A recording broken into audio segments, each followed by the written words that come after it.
Well, should we get started or do you want to wait another minute? Wait one more minute and then. Oh, it is only 10:29. We're all We're early. good. We were just eager. I know.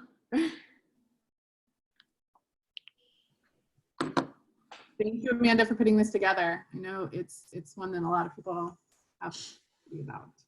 Oh, good. I'm excited. I have to give Travis some credit because he helped whenever I asked him a couple questions. He helps with the Airbnb a lot. He really runs it, so he helped with the content.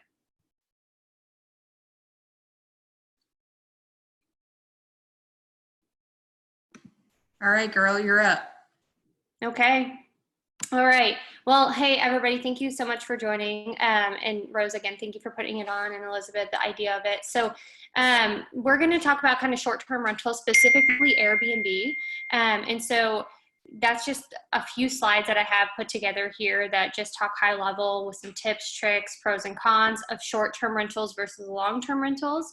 But really, I'm hoping that this is more of a dialogue and a conversation once we kind of get towards the end of it, because there's really no cookie cutter answers to Airbnb, even though it's been around for a long enough time for it to not be considered new. It is, the hosting and utilizing it as short-term rentals is still kind of newer to Kansas City, and people are still kind of jumping on the idea of doing these. The first slide I have for you just talks about pros and cons of Airbnb, or really short-term rentals in general. And keep in mind, when I put this list of pros and cons together, I was considering pros and cons really whenever comparing, should I do Airbnb or short-term rental, or should I do a long-term rental, be a landlord, have a long-term tenant?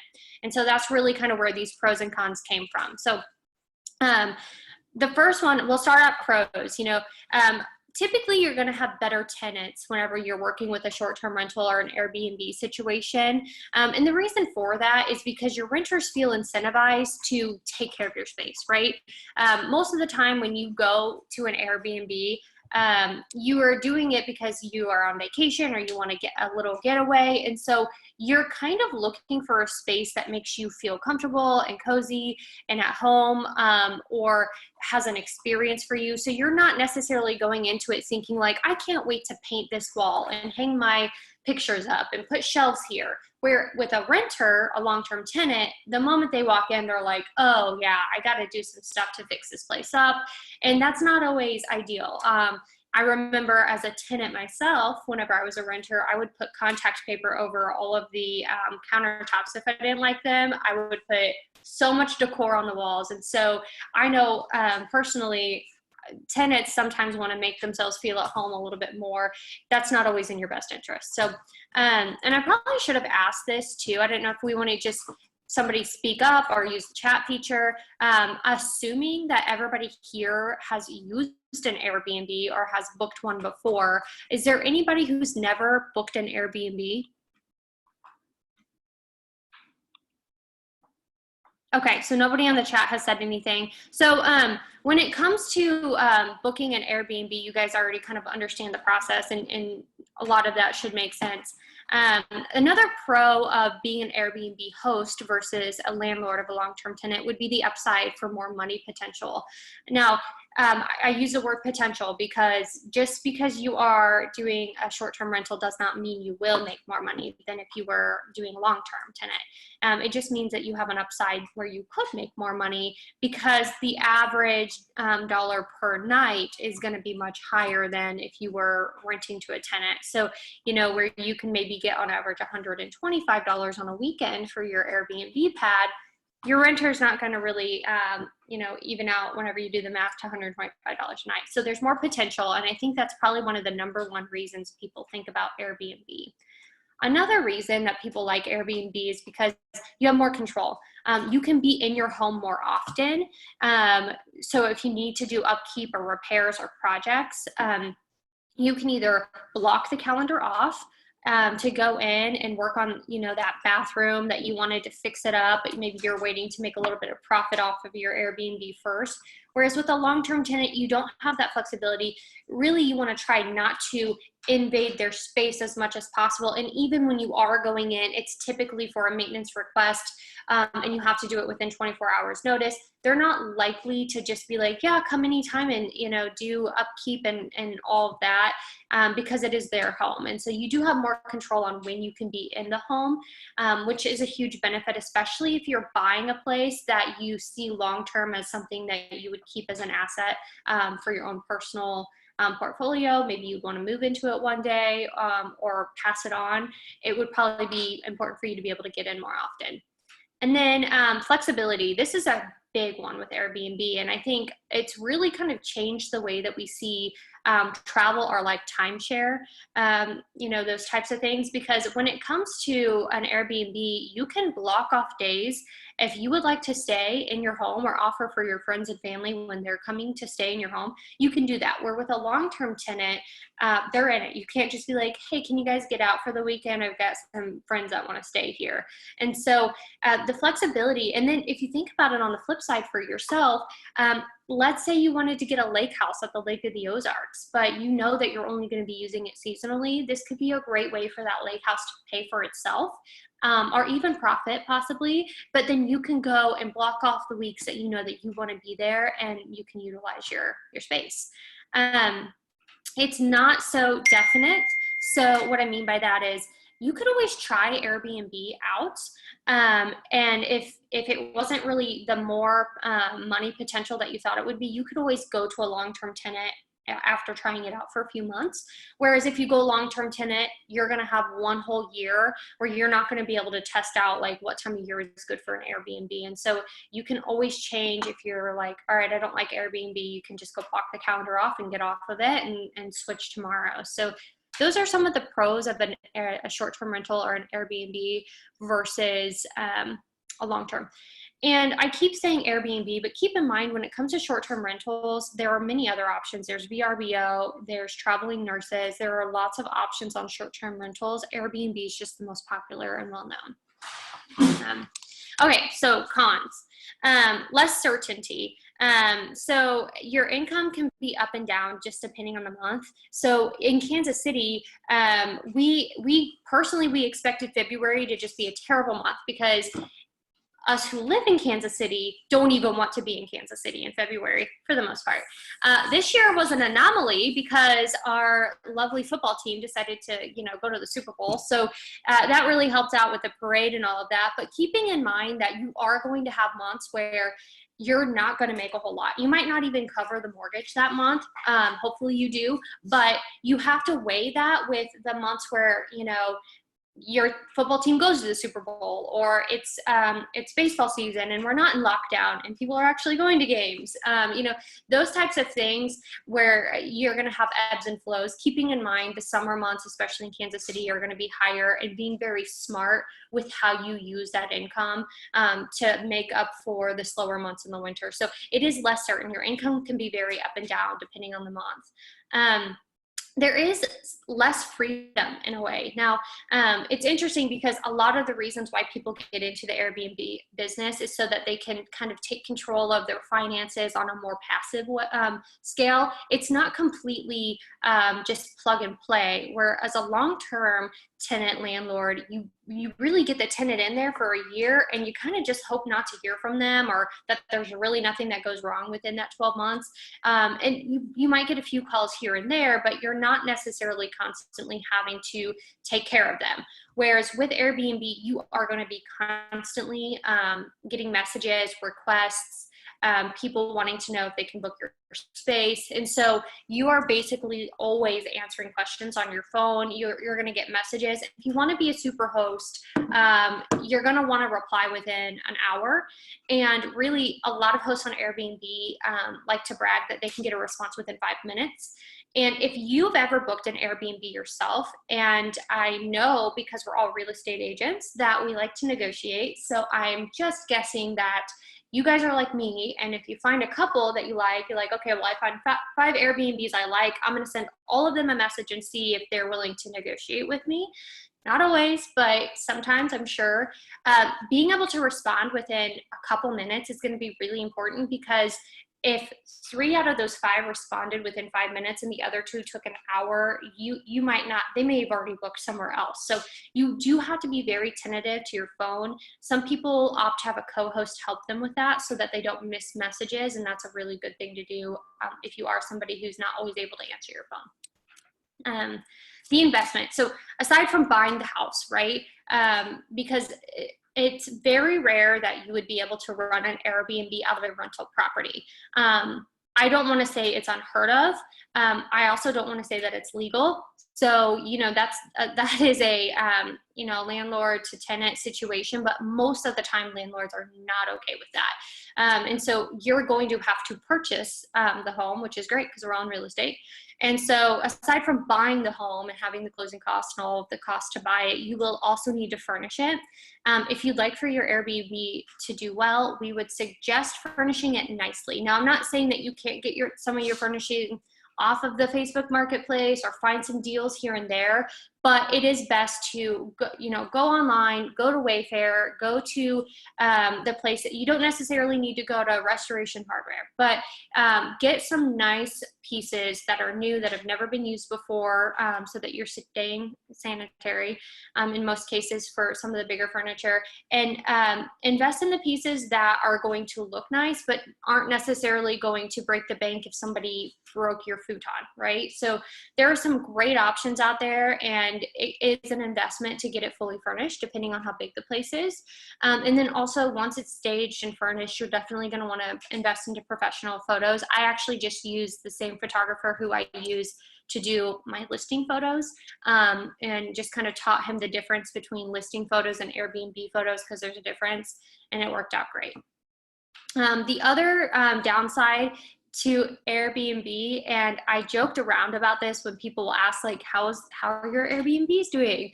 We kind of say, oh, we're getting so good at making beds. I think that we're professional maids and professional bed makers now. So that is one of the downsides, is the cleanup. You will either have to get really good at cleaning yourself, or you're going to need to hire people who are available all the time to help you turn over your Airbnb. And there's ways around that. I'll tell you, not around cleaning, but ways to make this a little bit more, you know, schedule friendly. We have a professional cleaning company that comes every Monday because we know we get most of our bookings over the weekends. Our house is just the way that it's set up.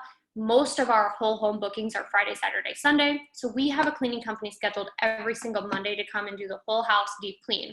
And then any bookings that we get throughout the week for us personally are usually just private rooms. And so throughout the week, we will go over and we will clean and we will turn over. So we're kind of sharing the cleanup a little bit by balancing it out without having to always have a cleaning company come 3 or 4 times a week. So those are some of the pros and cons of Airbnb or short-term rental versus long-term landlord. And then one more slide before we kind of get into some Q&A and some more dialogue, but some things to consider whenever looking at purchasing a place for an Airbnb is definitely going to be the location. You know, you want to think about what's my proximity to things like entertainment, hotspots, sporting events, airports, hospitals. One reason why we really like to try to find something that touches more than one of those boxes is because of what do you do if, and actually ironically, this is a conversation that we had before we bought our Airbnb, is what do we do if Airbnb goes away tomorrow? Ironically, with the landscape of everything that's happening right now, people aren't booking Airbnbs. In fact, they're canceling them left and right. And so we were very lucky, or I guess fortunate, or I guess smart, I don't know what you would call it, in the fact that we strategically found a place that not only was it close to bars and entertainment, but it was also close to 2 major hospitals. And before we bought our place, we were really hoping to find something that would be either close to KU Med or St. Luke's, because it was also close to hotspots and bars and places like that, so that if we ever needed to turn our Airbnb into a short-term rental for traveling nurses, it would be an easy transition. And so keeping things like that in mind, because we don't know if Airbnb will be around forever. I think traveling will be around forever, but nobody could have predicted COVID-19, and that obviously had impact on the travel business. And so keeping things like that in mind whenever looking for the location, I wouldn't just go buy a house right next to the stadiums necessarily, unless you're ready to know for a fact that there's going to be probably 2 or 3 months out of the year that you're just not going to have anybody staying there, because that would be the only thing driving your business. Another thing to consider is the management. You know, will you hire and split your earnings with a co-host? You know, I'm very fortunate because my husband and I, we co-host our places together, and then we have networked with other Airbnb hosts so that if we are out of town and traveling, we don't have to block our calendar off because we have people who can go cover for us, and then we will split the earnings with them. You could always just block the calendar off whenever you know you're not going to be available to manage it, but of course you're losing money at that point. And then we already talked about the cleanup, making sure that you're hiring people to help you clean. And then another thing to consider is understanding your audience. And this was big. So when we were, I remember when we were standing in our house and we were able to kind of figure out how we could split this into 5 different listings, we kind of talked about, and we even named the people who we thought would stay in our house. And so we were like, okay, so when Karen comes and she brings her whole family and she's got, you know, teenage kids or kids that are, you know, 12 years old, and she's staying here with a bunch of friends from Iowa. And we would just like make up these scenarios so that we could understand like who is our audience, like what does Karen want when she comes and stays at our Airbnb? She probably wants extra blankets. She probably wants really good coffee. She wants to make sure it's very clean. And then we're like, okay, but what about whenever, you know, Chad comes on the weekend for the bachelor party for his friend and they have the whole house rented? What do they want? And so it's really important to understand your audience. This is going to be based on your location, the size of your house. You know, you're going to attract different types of stays. Because we're so close to Westport, we get bachelor parties and bachelorette parties, but we also are close to the plaza. So we get families, because we can sleep so many people who are coming in for the weekend to go to the plaza, do dining and shopping. And so we want to make sure that we are not just appeasing them, but attracting them with the right things in our photos and in our listing, the way that we word everything. So understand who your audience is. It'll be based on how many you can sleep and what your locations have. So let's see. I think the next slide might just be Q&A. Oh, never mind. Quick tips, and then we'll do dialogue. Professional photos, we already talked about that. Go through some other listings that you really like and see how they've done their photos, because there's a difference between real estate photos and Airbnb photos. Comfortable furnishings. I will not book an Airbnb personally unless I see that there is a couch that is comfortable for my husband and I to cuddle up and watch a movie, because why am I booking an Airbnb and not a hotel room? Because I want it to feel like home.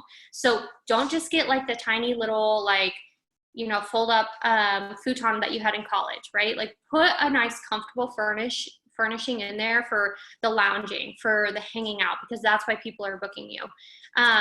Do the extras.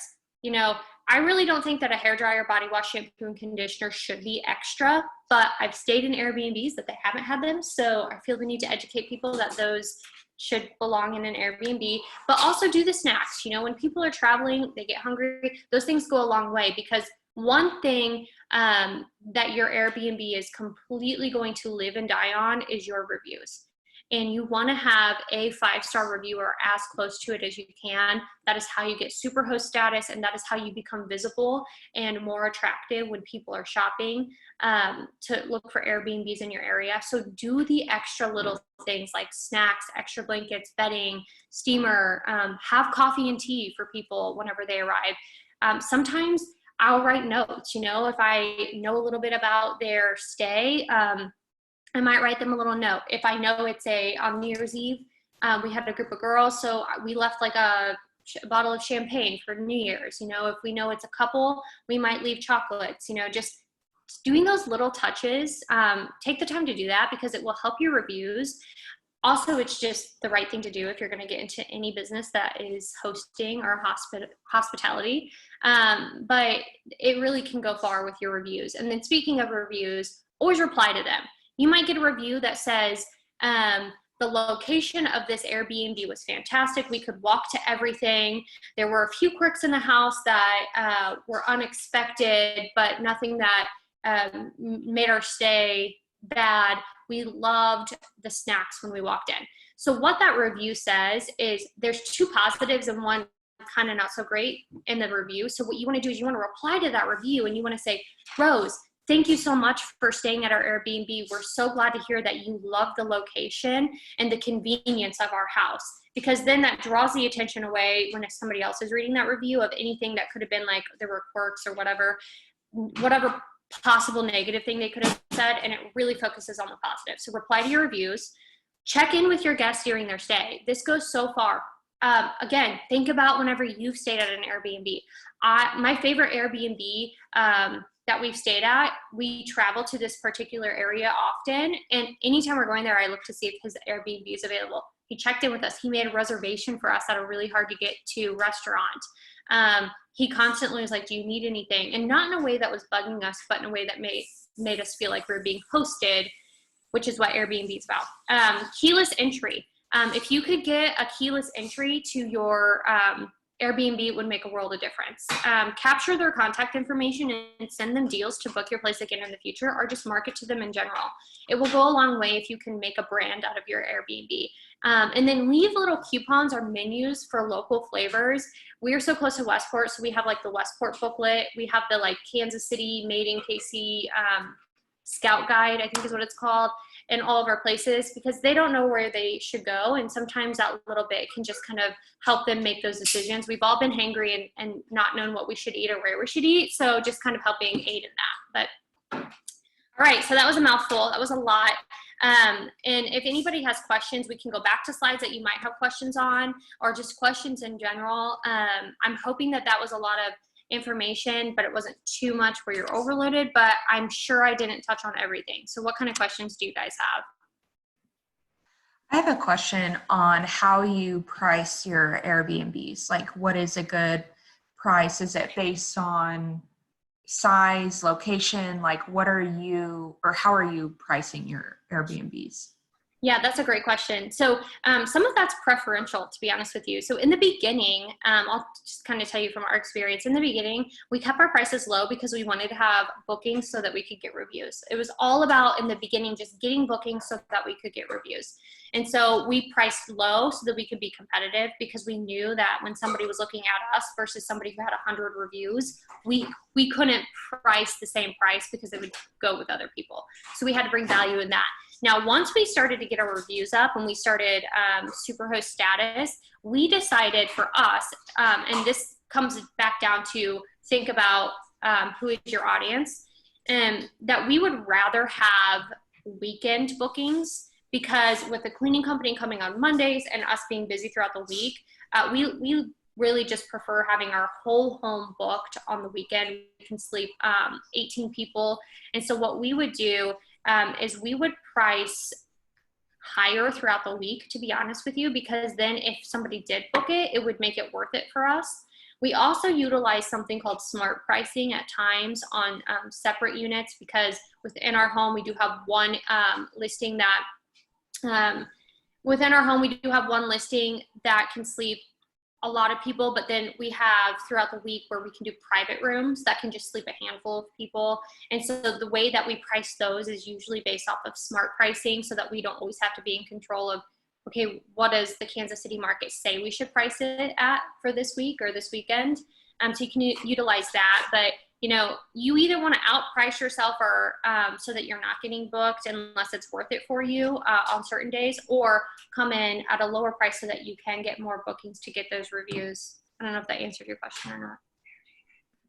So to tackle on that, is there a way that you do it to where you're making I mean, how are you for sure that you're making money on it? Like, do you have a certain program where here's your expenses, here's all this, you know, like cleaning fees, whatever, and what amount I can net, or like to make sure that it's a smart decision? Does that make sense? Yeah, good question.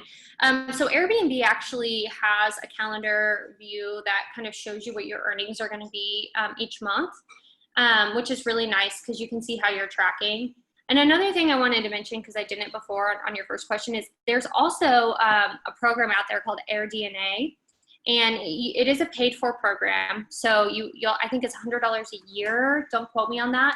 Where you can go into a certain area. So like, let's say plaza area, and put in kind of like the area that you're in, and it'll tell you on average what people are getting for their Airbnbs per night, so that you can start to competitively price yourself. Now, there is a smart pricing feature still on Airbnb, but if you're just considering like, should I buy in this area? And this is before you've purchased the house and you want to make sure it's a good buy because you're going to make enough money, that could be a way for you to budget ahead of time before purchasing the house. Go on AirDNA and see, okay, on average, houses in this neighborhood with, around the same size as mine would get $125 a night, and they would be booked for 20 nights out of the month. And then you could do some quick math and see on average, would that be enough for us to cover our expenses? And then from there, it would just be a matter of you kind of having your own budget sheet saying, this is what the mortgage would be. This is probably what water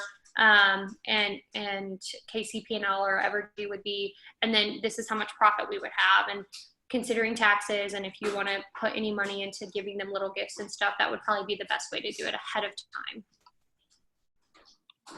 And then there was a question, explain Superhost. And so, oh yeah, and thanks for adding the AirDNA link there too. So Superhost status is whenever you've got I'm going to try to explain this the best I can. My husband really kind of knows more about that because it was like a really big deal. First of all, it is a really big deal. When you get Superhost status, that's a big deal. It's an accomplishment within Airbnb. But that means that you've got an average of, I think, 5-star reviews on the categories of cleanliness. I think it's cleanliness, if it's hospitable. There's a lot of categories that they give you. Whenever you booked an Airbnb, they ask if you would review it up to 5 stars. So you have an average of a 5-star review. So that's why the reviews are so important. And I think you have it for 6 months straight. And that would be Superhost. To be honest with you, Ishmael, thank you for asking the question. But that's like the best answer I can give. It's also a way that your listing will stand out because they'll know that you're a Superhost. So they'll know that you take care of your guests, that you have a high response rate, and you have a good review status. I hope that answered the question.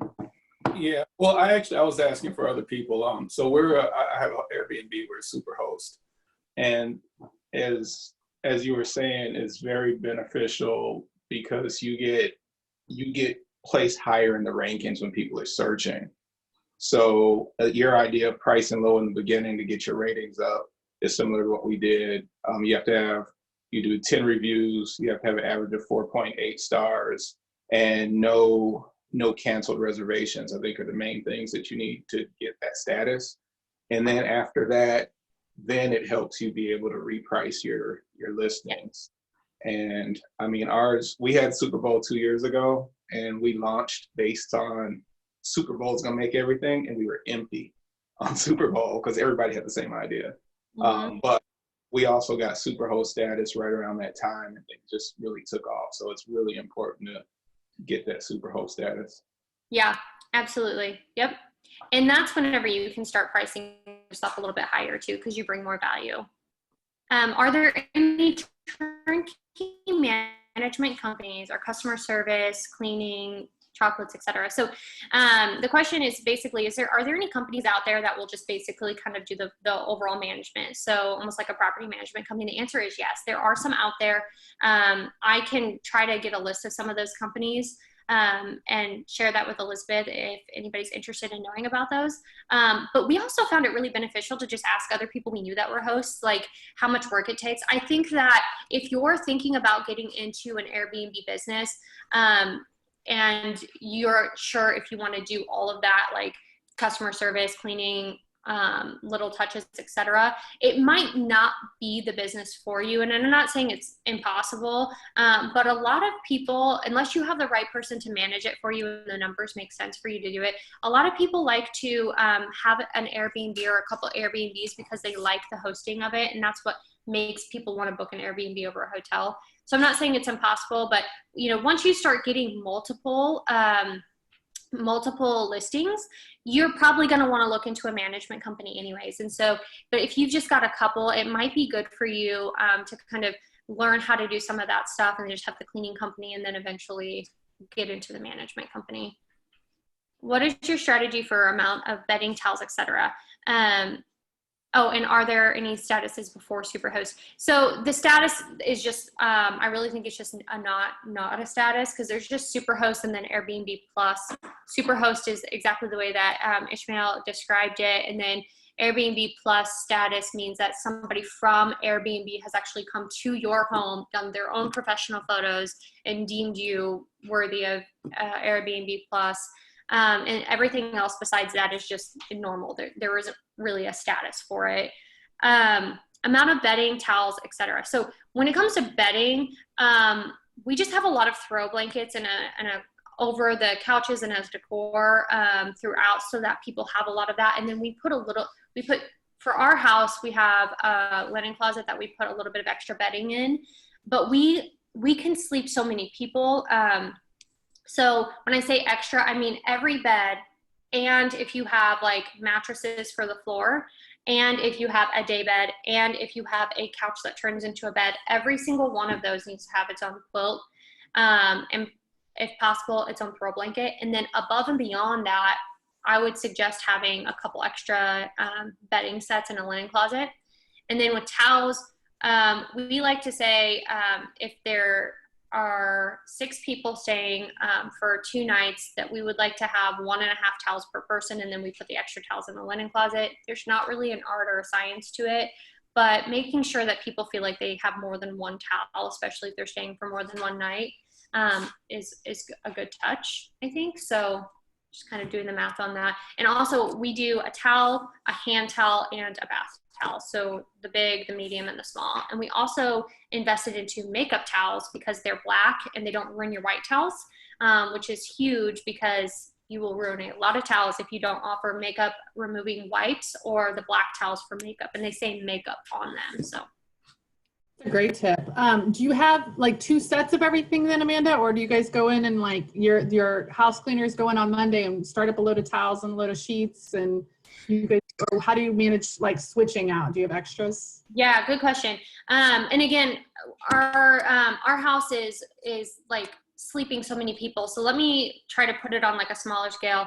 If your house, let's say, had 2 beds, like 2 queen size beds, and then like a couch in the living room that pull out into a queen size bed, I would have at least double of everything. But with a house that size, I would probably just get 2.5 times. So if you saw our basement in our house, it literally looks like if you've ever gone to like the back elevator at a hotel, and you see all the stuff they have like on shelves. Like we have so many sheets and so many towels, and exactly for that reason, Elizabeth, so that if we just had a weekend booking and we have to strip everything and all the towels, and let's say we had 18 people, so we had to give them so many towels, and then we have somebody coming in that next day, we need to make sure that we have enough supplies, towels, bedding, sheets, everything, so that we could turn over the house while all of that stuff is still dirty. So we do have double of everything. Good questions. Can you go into, you said earlier about listing photos versus when you're listing a property versus Airbnb. Can you be a little more specific about how you're instructing the photographer to take those differently? Yeah, absolutely. So take, for instance, just the photo that we have on the screen right now. It's a very simple photo, but it represents cleanliness in a way. And it also kind of represents a bit of like fresh air, trendy, just because I know it's a very basic photo, but you're pulling all of those emotions from that photo. And when it comes to Airbnb, there are little places within our home that we zoom in on. So like I'm going to zoom in on a little coffee station that I have, because I want them to know that, hey, look, we provide coffee, and I made it look super cute so that it, you know, makes them feel invited. I zoom in on little details, like if I have a little reading nook that has a plant and a lamp next to it, I'm doing a photo of that because I want them to feel themselves in that environment. Like, I could wake up and have my coffee there. And when you're selling a house, you're selling the house. You want photos of like the floors and the cabinets and all that. You still want some of those photos where you have the grand scale, but you really want to zoom in and, you know, get good photos of how the beds are made. Show that you have extra bedding, show that there's extra pillows. A couple decorative pillows go a long way. Having it stylishly decorated and getting good photos of that makes a big difference. And I would just go on to a listing that's really good and see how they've done their photos, honestly, and see, okay, you can start to pick up a little bit on what matters and what doesn't. Is there a limited amount of photos? I think there is. Is there? I'm asking Travis, I'm sorry. You're fine. 50 photos, he says. Okay. And then, so like if you have just like a normal, like, let's say like a, you know, a 3-bedroom house, or, you know, like a 2-bedroom apartment, and obviously you could put, you know, 2 queens in there, and, you know, you could say 4 people could stay there, you know, and you get a couch. Okay. And then maybe you have like a rollout bed, or like a air mattress, that kind of thing that would blow up. Like, is it kind of how we were talking earlier? If you have a room or a bed, or a place that, you know, normally would sit 2-3 people, is it any way intelligent to get like 8-10 people being able to sleep in like that kind of an area? Because like I've stayed in a B&B before in college where none of us had money, and so like we put like 15 people you know, in a, you know, almost 1,000 square foot area.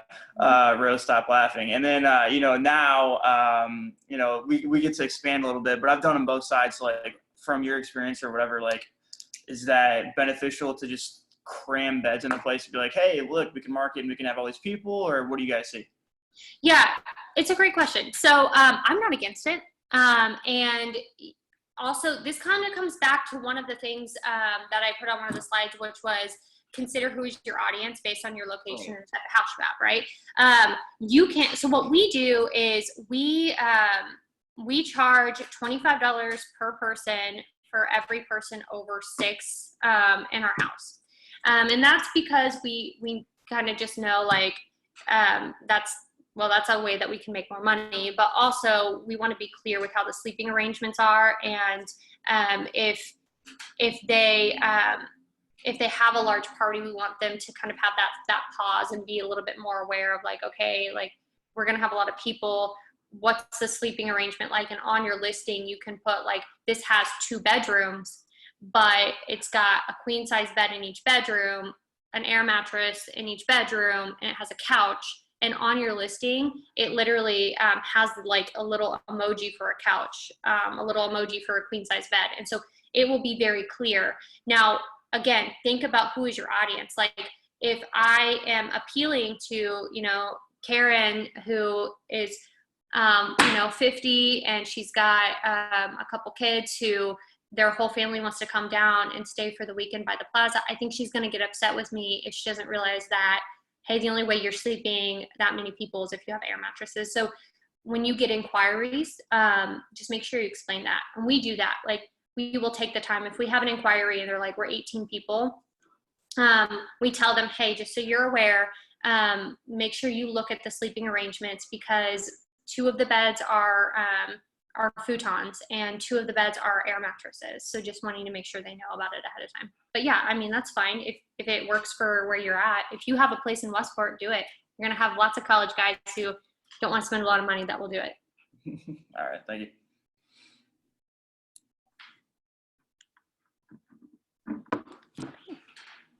Any other questions? Oh, the chat. Sorry. Oh yeah, you can change the price based on the amount of people. Yeah.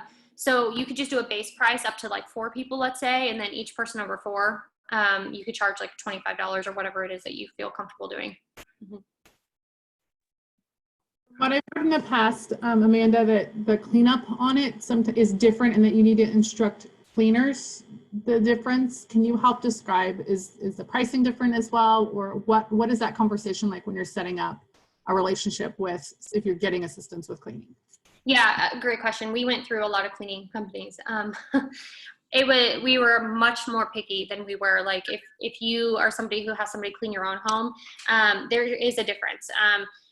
Not only does it need to be sparkling clean, because that's that's how they rate you on Airbnb, but they need to be aware of how the beds are made, and little touches. So we actually go in after our cleaning company, and we just reset everything, just because little things like chocolates on pillows and having blankets folded over just right, the way that I personally want them, it's kind of hard to explain to a cleaning company. And honestly, I want my cleaning company focused on like deep cleaning.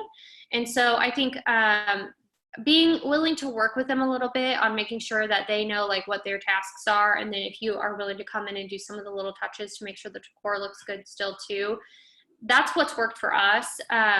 But as far as like what they need to clean, I mean, it's just everything, because you just don't know what people use. I mean, everything has to be cleaned. Floors have to be cleaned. Every surface has to be cleaned. So that's why we say we have our big deep cleaning every Monday, and they come and do that. And then with our cleaning company, they actually strip all the beds for us and put everything in a pile, where we have a laundry company who comes and takes care of that separately, but then they make the beds for us with the clean linens. Does that answer your question? Yeah, no, I think it does, because I think before people had shared that they thought it wasn't like a whole like clean everything, but as you say that, no, I mean, but that it wasn't like when they do, because especially if you have them coming once a week, it's different. Yeah. You have your personal home cleaned every other week versus every 2 months or something. Yeah, and I think that some people do like an every other week cleaning company at home, where like every other week they focus on floors, and then every other week they focus on something else. No, they do everything every time. Yeah. Do you have what are your checkout procedures for your guest, and do you have a template or something you'd be willing to share? Yeah, absolutely. So, and it could be different for you guys, just depending on what your team looks like and how you've got help managing it. But our checkout procedures are basically kind of customized to our house, where we tell them, we'll strip the beds for you, just kind of pick up after yourself. And essentially, because we have keyless entry, we have locks that we program the 4-digit code to be the last 4 of their phone number, and they have an expiration date. So our checkout time is 11, and we just let them know, hey, at 11, like your code will no longer work to get into the house. And so you want to make sure that you're checked out by 11. And then we have a booklet actually at the house, which I can probably share some information with you from that too, that talks about house rules and checkout instructions too. So if you have a cleaning company coming, you can maybe tell them, don't worry about stripping the beds, or maybe tell them strip the beds and put everything in the washer. I've been to Airbnbs where that's what's preferred. It just depends on your house. Do you feel like being allowing the guests to be more hands-off though helps with your ratings, to where they don't feel like they're having to flip the house themselves? I mean, I've stayed at Airbnbs, like you say, Amanda, before, and it's been like, put all your sheets in the here, and then you need to take your towels and do this and take all the trash out. And it was like, okay, well, wow, that was a lot of work. Yeah. I feel like it's a win-win on both sides whenever we don't ask them to do all of that. And the reason being is, like, if I tried to ask them to do the laundry, like, I don't know how they're going to do it. I would rather us, or now we have a laundry company who picks up for us. I would rather them do the laundry, because I know it's going to be done well. And I don't want them to strip the beds. I just want the cleaning company to do that, because honestly, that's like another step in which we can kind of check to make sure that, they were clean, and that we can give them a good review. Also, always check under the beds before, letting somebody else book it. Weird thing, but yeah, I think that, Elizabeth, it is kind of a case-by-case basis, but as a host and as a guest, I prefer not having them do it, because I think that is easier on them. I will tell people to bag up their trash. If they want, they can put it on the back of the house, but we don't mandate it. Thanks. Mm-hmm.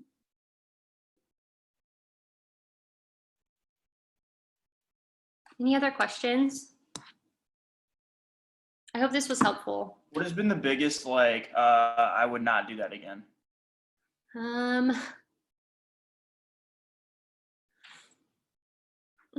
Okay, so originally I bought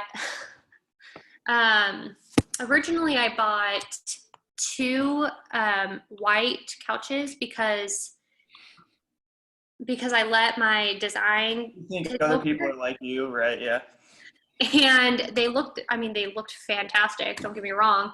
And I actually paid extra money to have them fold out into memory foam queen size bed mattresses, which for Airbnb is perfect. There was nothing wrong with that. I mean, the idea of spending a little bit extra to have memory foam mattresses would help with my reviews.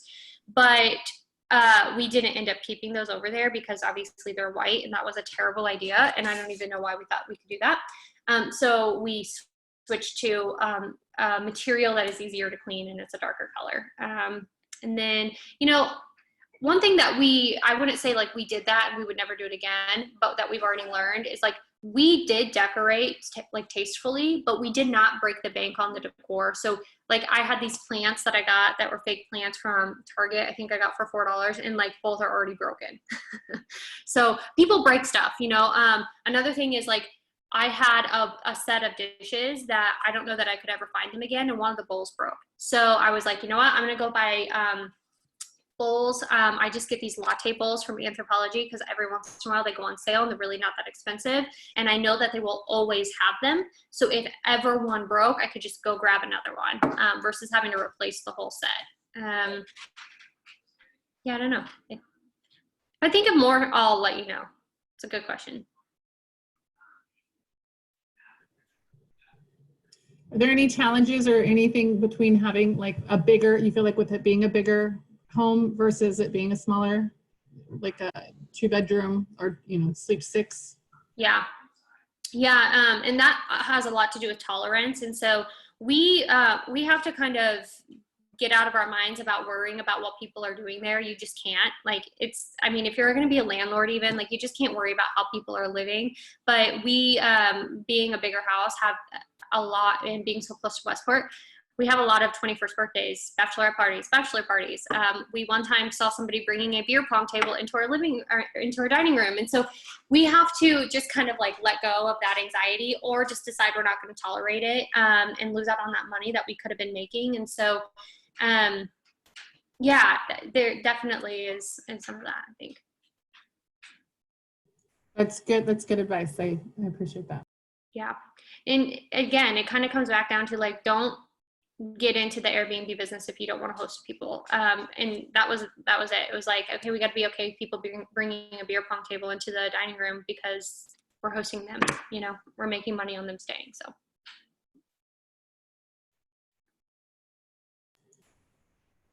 Okay.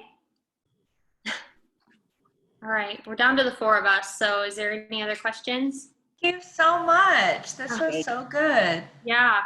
Thank Okay. you. Awesome. Well, anytime you guys have any other questions, you guys can call or email me anytime. And honestly, Travis is such a big help on that. He would have probably done a better job at this. And so I can run some of your questions by him too if I have any other answers that come up later. Please thank Travis. No, this was great, Amanda. Yep. Thank you. Yeah. Thank you guys. So much.